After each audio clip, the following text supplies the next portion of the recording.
Suara kami, suara rakyat, untuk Bumi Lasinrang yang bermartabat. Kita Lasinrang yang kita cinta, aspirasi rakyat jadi cahaya. Bersatu langkah penuh amanah, mewujudkan masa depan yang cerah. Dari desa hingga kota, suara rakyat kami dengarkan. Bersama membangun daerah, biar maju sejahtera. Suara kami, suara rakyat, untuk Bumi Lasinrang yang bermartabat. Saya bisa reses dan berkemungkinan saya bisa membawa lagi aspirasi. Amin. Nah, termasuk jalan tani, pengairan, dan ini yang sangat dibutuhkan petani kita menghadapi kemarau akhir bulan 6. Yang biasanya kemarau itu bulan 8. Ini kemaraunya nanti akhir bulan 6. Dan tentu ada beberapa yang harus kita cegah. Pertama adalah pengairan. Nah, kedua adalah mengenai gangguan hama. 25 proses pertanian sementara olah tanah. Ya, ada baru sudah panen, ada sebagian pengolahan tanah. Nah, di situ saya selalu dipanggil untuk balau istilahnya di sini. Iya. Akhir bawa umpan gabah. Nanti dicampur, dipakai. Gratis racun tikusnya dari Dinas Pertanian Pindrang. Kalau dari kami Dinas Provinsi menyediakan namanya klerat. Ada racun palang gabola itu. Ya. Ada juga belerang, pengasapan. Itu juga ada di kami. Jadi ya. Itu tadi untuk upaya pengendalian tikus. Jadi ada 3. Nah, selanjutnya kita masuk pada penggeret batang. Iro miwilo ya kuang racu balau pemelun no galung itawi. Liye kuang iro na po uma na paumana ngonaro. Ura mana ci ipake. Iro racu ngolie. Namu paego pirtako. Pokoknya ya jago mana ngipake. Masalahnya maputih-mutih bose. Mengurangi beban masyarakat. Baik Bapak Ibu, saya fokus kepada bantuan sosial yang dikeluarkan oleh Kementerian Sosial. Ya, ada bantuan PKH, ada bantuan sembako, dan ada BPJS Kesehatan. BPJS Kesehatan yang gratis ini ada 2, ya, yang ditanggung oleh pemerintah pusat dan yang ditanggung oleh pemerintah kabupaten atau dalam hal ini Bapak Bupati. Ke depan jika ada lagi tentunya semua warga yang masih masuk dalam kategori desi kita akan usahakan untuk dapat semua program, khususnya di Fakia ini. Jadi itu mungkin, dan ada irigasi juga yang masuk yang masih sementara berjalan. Dan disuruh kalau mari-mari kali artinya ini disuruh bercerita. Tapi itulah tugasnya kami mendengarkan Bapak Ibu. Hari ini kita lakukan yaitu menyerap aspirasi. Apa itu aspirasi? Seluruh yang kita sampaikan hari ini itulah yang dikatakan aspirasi. Jadi nanti saya akan bimbing langsung. Saya Iskandar dari Butu-Butu Talang Mundiawa. Walaupun saya tidak ada undangan, tetap saya datang untuk menyokong kepada pengadaan bronjong di setiap teko, di belakang teko bronjong. Setiap teko ada berapa titik pengadaan. Yang kelima, pencetakan sawah.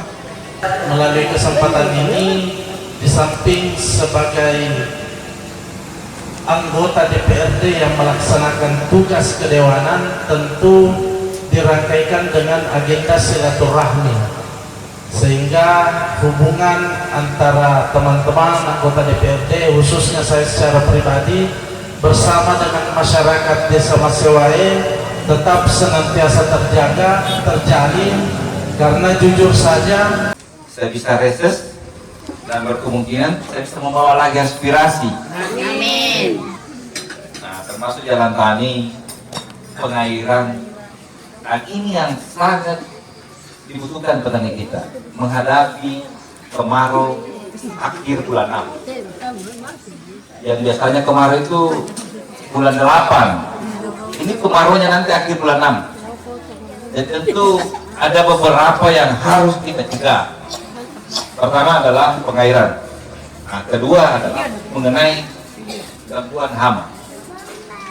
Ada kita, anak-anak kita nanti yang akan menjelaskan. Setelah nanti anak kita menjelaskan, barulah kita sesi dialog. 25 proses pertanian sementara olah tanah. Ya, ada baru sudah panen, ada sebagian pengolahan tanah. Nah, di situ saya selalu dipanggil untuk mak balau istilahnya di sini. Nah, itu salah satu upaya pencegahan dalam mengendalikan tikus.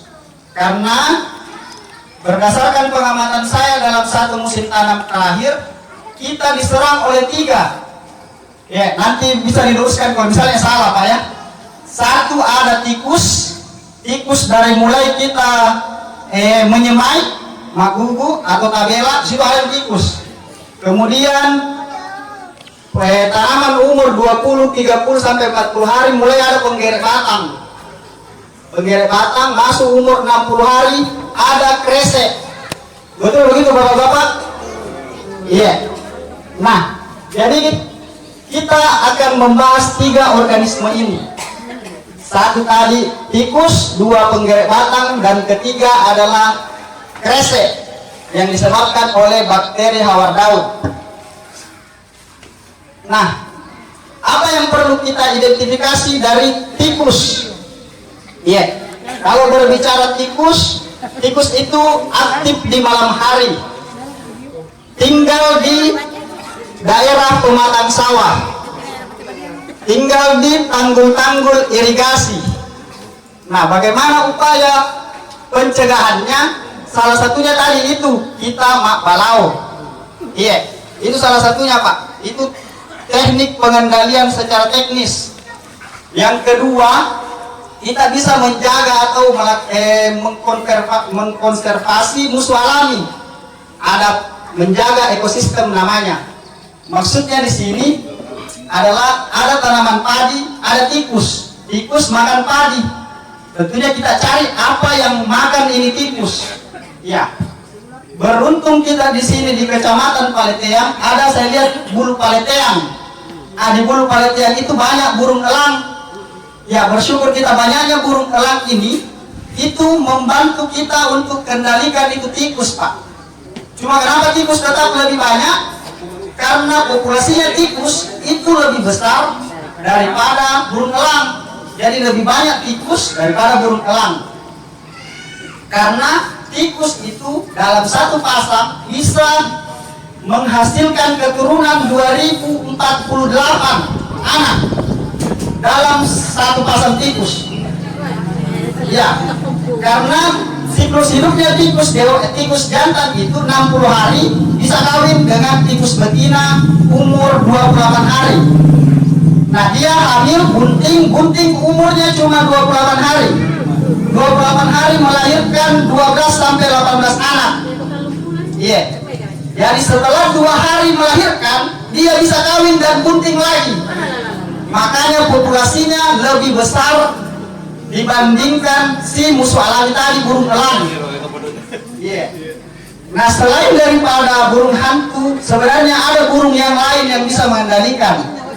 Iya, salah satunya adalah burung hantu. Cuman kalau saya lihat di Kecamatan Paleteang ini tidak ada rubuha atau rumah burung hantu Pak. Ya, boleh ada.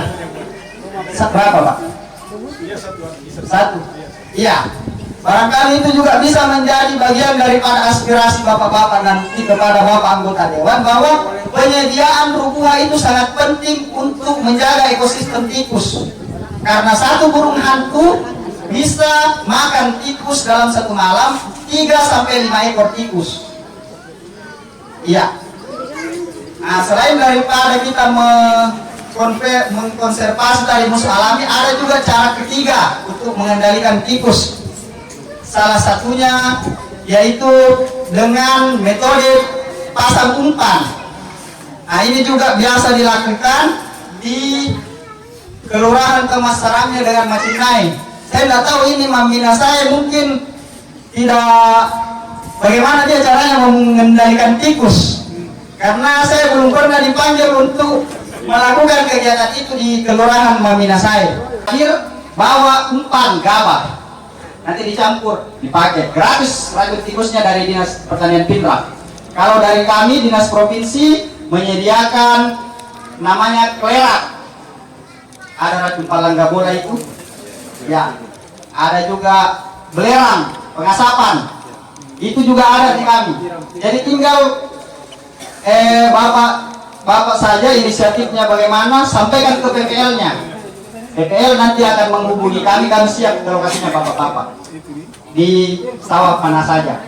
Yang penting di sekitar, yang penting masih wilayah Paletea. Ya, itu tadi untuk upaya pengendalian tikus. Jadi ada 3. Nah, selanjutnya kita masuk pada penggerek batang. Penggerek batang ini, kalau kita melihat musim tanam yang lalu, kita diserang itu di umur 18 Ramadan telur menetas sampai setelah Lebaran keluar putih. Betul tidak Bapak Ibu? Iya. Saya melakukan pengamatan di beberapa wilayah kelurahan di Kecamatan Paleteang ini.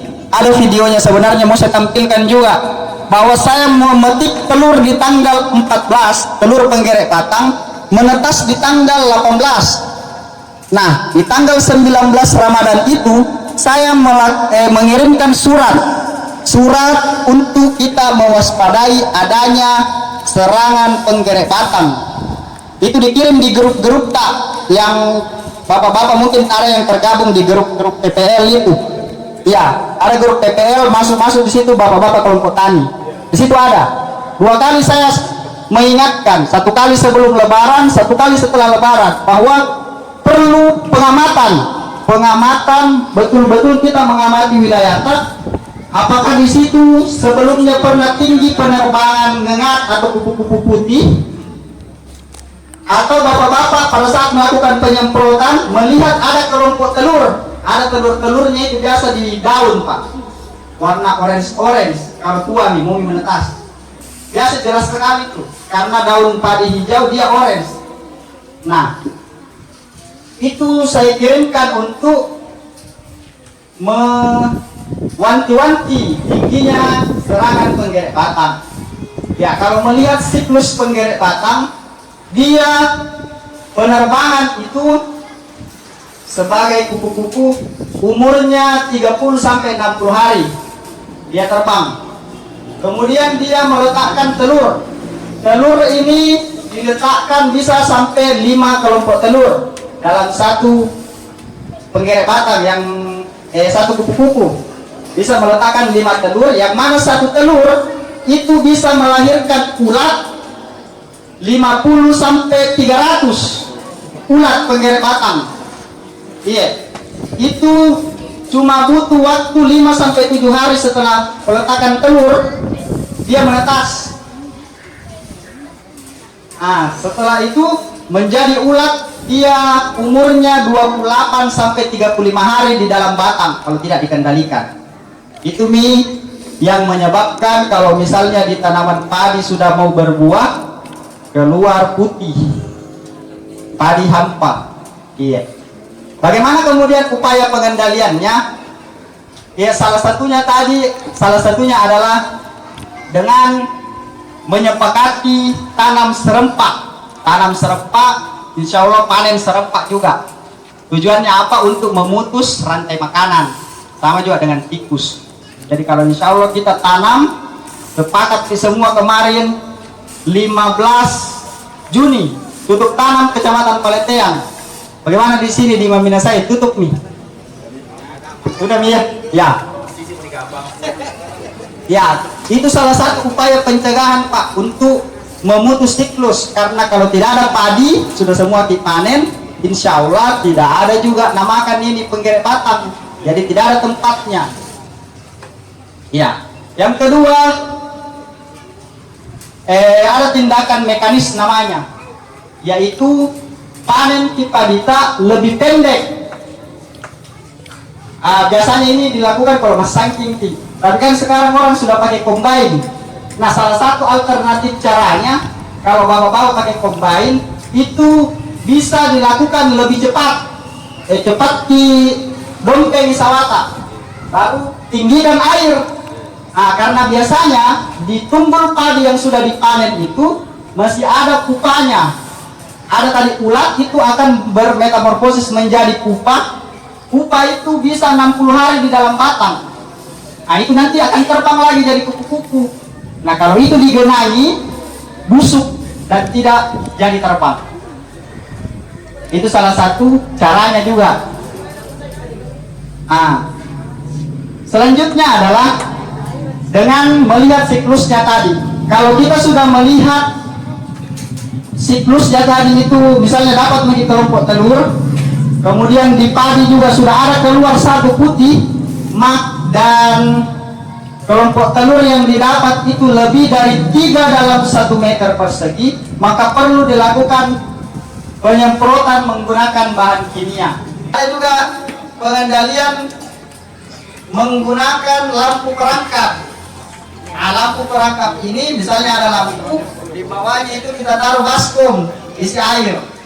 Nah, itu nanti kupu-kupu yang terbang di daerah sawah akan masuk dan terperangkap di situ. Kalau sudah masuk di air nggak bisa diterbang, mati. Ya, itu untuk penggerek batang. Selanjutnya kita masuk ke yang ketiga. Yang ketiga itu adalah kresek yang disebabkan oleh bakteri. Bakteri ini upaya-upaya pengendaliannya salah satunya yaitu mengurangi penggunaan pupuk nitrogen yang mengandung N tinggi pada fase primordia atau pada saat padi mulai bunting. Kurangi ini penggunaan pupuk ureanya atau pupuk-pupuk yang lain yang mengandung N tinggi. Yang kedua, menanam varietas benih yang tahan kresek. Karena Irami wilau ya Puang racu balau pemelun no galung itawe. Nasaba angka pengalaman ngecet ya. Angka paligaluk kumak gugu monri. Gugu kedua mani Puang capu pura dicapu tau. Nagugu pemang. Tapi ero Puang nagugu pemang. Itaro racu balau si 3 galung Puang. Ya, jadi ero balau sekitar nero galung Puang mati sekitar 100 meter persegi pajang mandri balau. Mana sekadar siti migalung taruh racu balau. Mate balau Puang. Iya ko melo kilometer mako ko wati mo pairita. Liye Puang. Ero na po na pamanangon naro. Pura mana cai ipake. Ero racu ngolie. Namu paego pirtako. Pokoknya iya jago mana ipake. Masalahnya maputing-muting bose. Jadi sebagai boleh kira-kira caranya ya na apa nawat dimakan tak sewe to apa ipakai mana mujar itu jago na maputing-muting bose.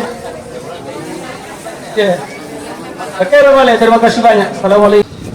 Baik Bapak Ibu, saya fokus kepada bantuan sosial yang dikeluarkan oleh Kementerian Sosial. Ya, ada bantuan PKH, ada bantuan sembako, dan ada BPJS Kesehatan. BPJS Kesehatan yang gratis ini ada 2, ya, yang ditanggung oleh pemerintah pusat dan yang ditanggung oleh pemerintah kabupaten atau dalam hal ini Bapak Bupati. Ya. Nah, sekarang apa yang menjadi dasar pemberian bantuan ini? Ya, karena kalau ditanya masyarakat, sebuah masyarakat menginginkan dapat bantuan, kan seperti itu. Tetapi kan tidak mungkin pemerintah memiliki anggaran untuk mencakup 100% masyarakat. Ya, jadi pemerintah pusat, ya, pemerintah provinsi dan kabupaten tentu ada kriteria, ya, ada acuan, ada patokan, ada dasar untuk memberikan bantuan kepada masyarakat. Apa yang dipakai untuk sekarang ini? Apa yang berbeda dengan yang lalu? Ke depan jika ada lagi tentunya semua warga yang masih masuk dalam kategori desi kita akan usahakan untuk dapat semua program, khususnya di Fakia ini. Jadi itu mungkin, dan ada irigasi juga yang masuk yang masih sementara berjalan, dan tentunya kedepannya kami juga berharap warga Fakia ini ada masukan-masukan, mungkin ada kebutuhan yang mungkin masih belum terselesaikan, insya Allah kita akan selesaikan dalam waktu 1 periode jika memang memungkinkan Pak Lurah. Jadi mungkin itu saja sambutan dari saya. Mungkin lebih baik warga yang ada keluhan atau apa boleh dipersilakan untuk sesi berikutnya. Terima kasih. Assalamualaikum warahmatullahi wabarakatuh. Disuruh kalau mari kali artinya ini disuruh cerita. Nah, sama mega sesuatu kita banyak masyarakat sesuatu kalau meganya akan begitu. Tapi itulah tugasnya kami mendengarkan Bapak Ibu. Apapun masalah yang ada di tengah masyarakat, kami disuruh untuk mendengarkan itu. Kalau ini difasilitasi dan harus difasilitasi. Persoalan kemudian tereksekusi atau tidak, ya memberi yang jelasnya tinggal ini. Jadi Bapak Ibu wanita ini kalau alhamdulillah Pak Lurah tadi ngomong terima kasih ada sudah nyata yang kita bisa fasilitasi contohnya yang dari depan sini sampai di sini. Boleh tahu itu karena itu uang pajak yang kita gunakan untuk menyumbang. Cuman alhamdulillah gara-gara ini buat fasilitasi melalui nama. Apabila kalau orang angka fasilitasi dan bawa di taman itu tujuannya kita. Mudah-mudahan besok, lusa, tahun ini, tahun depan kira-kira bisa kita fasilitasi lagi. Kira-kira itu tujuannya. Jadi ya langsung bawa nih kalau ada yang mau sampaikan sesuatu, kami mata. Ada? Ya, Saya tahu seluruh masyarakat Rajang berjuang untuk bagaimana anak kampungnya, anaknya, salah surangnya, DM perwakilannya di Kabupaten Pindrang.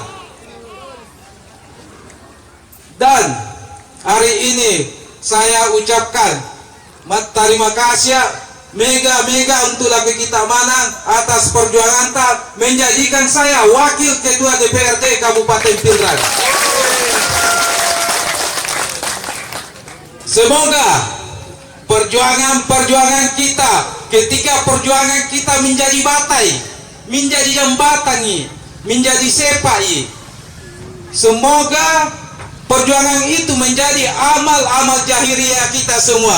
Karena kita mana memperjuangkan sehingga saya bisa berjuang, datangkan jembatan, datangkan jalanan, datangkan sepa, kena pakiguni masyarakat, kena pakiguni itu jembatan. Insya Allah menjadi amal-amal yang di kita mana. Hari ini kita lakukan, jadi itu menyerap aspirasi. Apa itu aspirasi? Seluruh yang kita sampaikan hari ini itulah yang dikatakan aspirasi. Jadi nanti saya akan bimbing langsung. Saya Iskandar dari Butu-Butu, Kalang Muliawa. Walaupun saya tidak ada undangan, tetap saya datang untuk menyokong kepada sudah menyerahkan tanda tangannya, nah insya Allah akan dikawal di pusat sebanyak 25M.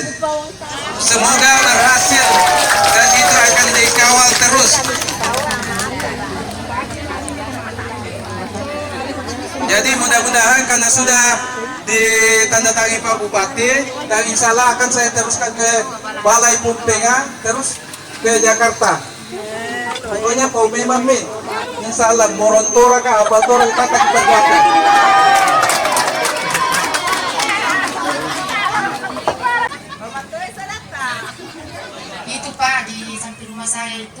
kan mertua saya tidak ada pembuangan anunya, cuci piringnya. Jadi samping rumah saya itu menampung air banyak, sehingga kadang di sumur saya itu bau. Itu harus dibikinkan kayak paret, itu tembus ke sawah supaya. Silakan sebut meternya. Kira pena sampai Ada di buang minai, jadi ini pengasal atau relate. Kira meter ya kan itu ada buat lagi kan? Deka pasar rapi kurang lah 100 meter. Di butu-butu. Ya, butu tangan. Jadi kita paham yang maksud Ibu Haji bahwa pembuangan limbah masyarakat, insyaallah. Adapun yang ingin saya ajukan pada Pak Dewan ada beberapa poin. Yang pertama, proteksi jalan tani. Proteksi jalan tani. Terus yang kedua, batakan.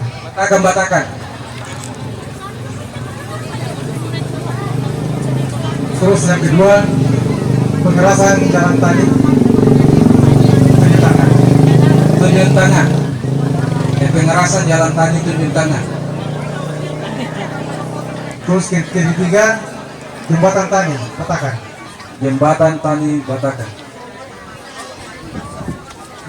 Masih ada lagi ini. Yang keempat, pengerukan saluran irigasi dan ditunjuk tanah.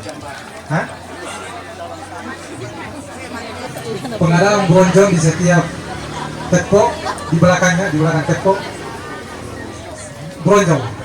Setiap teko ada berapa titik itu pengadaan? Setiap teko. Setiap bendungan, setiap Yang kelima, pencetakan sawah. Kurang lebih 3 hektar. Melalui kesempatan ini, di samping sebagai anggota DPRD yang melaksanakan tugas kedewanan, tentu dirangkaikan dengan agenda silaturahmi, sehingga hubungan antara teman-teman anggota DPRD, khususnya saya secara pribadi bersama dengan masyarakat Desa Masewae tetap senantiasa terjaga, terjalin, karena jujur saja melalui tugas dan tanggung jawab yang diberikan oleh Bapak Ibu sekalian, sehingga intensitas pertemuan kita ini sudah agak berkurang. Yang dulunya saya selalu nongkrong di pinggir sungai, di Kalumpa, kadang naik ke Lome, kadang juga di Pakoro, itu sudah mulai berkurang. Kenapa berkurang? Karena tanggung jawab dan amanah sebagai anggota DPRD yang betul-betul harus kita jaga.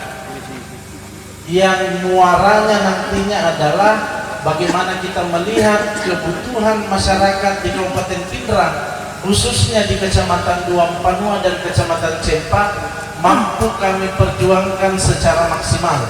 Program pusat yang menggelontorkan dana negara melalui APBN, kalau kita di Pindrang itu dana daerah melalui APBD. Jadi menggelontorkan dana negara untuk memastikan bahwa masyarakat di seluruh Indonesia ini terpenuhi yang menjadi urusan pemerintahan. Yang pertama tadi, wajib pelayanan dasar. Olehnya itu kenapa melalui forum ini kami sengaja mengundang Kepala Dinas Sosial dan Kepala BPJS Kesehatan, karena hampir setiap hari keluhan yang masuk ke kami sebagai wakil rakyat, "Tabe Pak, apa cukup aktif di BPJS ku?" Nanti dijawab sama beliau-beliau yang memiliki kompeten untuk menjawabkan itu.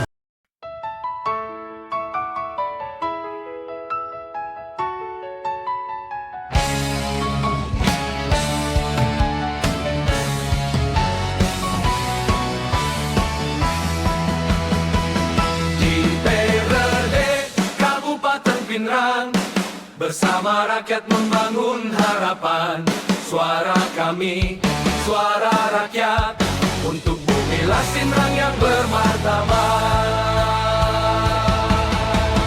Kita Lasinrang yang kita cinta, aspirasi rakyat jadi cahaya. Bersatu langkah penuh amanah, mewujudkan masa depan yang cerah. Dari desa